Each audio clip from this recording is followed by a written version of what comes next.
guys, how's it going? Today I want to talk a little bit about a hosta that I love. It's called Diamond Lake. I have a whole bunch of them planted around in my garden, and it happens to be Proven Winners 2022 Hosta of the Year. My love for hostas runs deep. I just think that they are one of the most beautiful plants to have in a flower bed. They like shade to part shade for the most part. I wish that hostas could do sun as well, because I would have them everywhere in my garden. I feel like every area needs to have some element that's got that bold texture, and hostas bring that to a shady area. And oftentimes you can get them in such an array of different color, variegations and things and blooms, that they do add a ton of visual interest and appeal as well. So Diamond Lake grows big, 17 inches tall, but 45 inches wide. I mean, just this huge structure. I love the shape of the Diamond Lake's leaves. They're kind of heart-shaped, they're a pale blue color and deeply ribbed.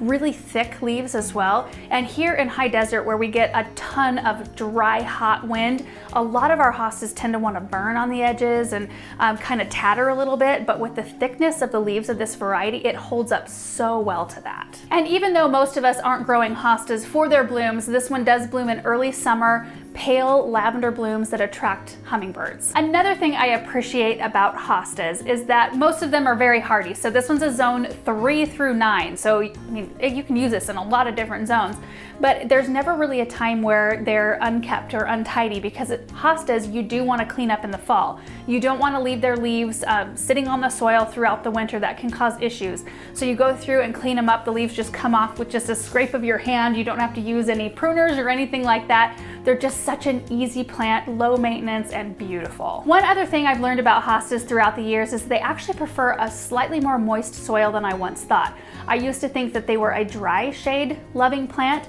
but they want a tiny bit more moisture. It needs to be well draining though, but that will help these huge hostas reach that big of a size. If you have a hosta that you say, like this one wants to grow 45 inches, or maybe a variety that grows 4 to 5 feet wide, in order to get that big, they do need that little bit of extra moisture. So given the fact that Diamond Lake is the hosta of the year for 2022, you should have a fairly easy time finding it. If you do, definitely give it a try. I love mine. Find Proven Winners at Reston Farm Garden Market in Reston, Virginia.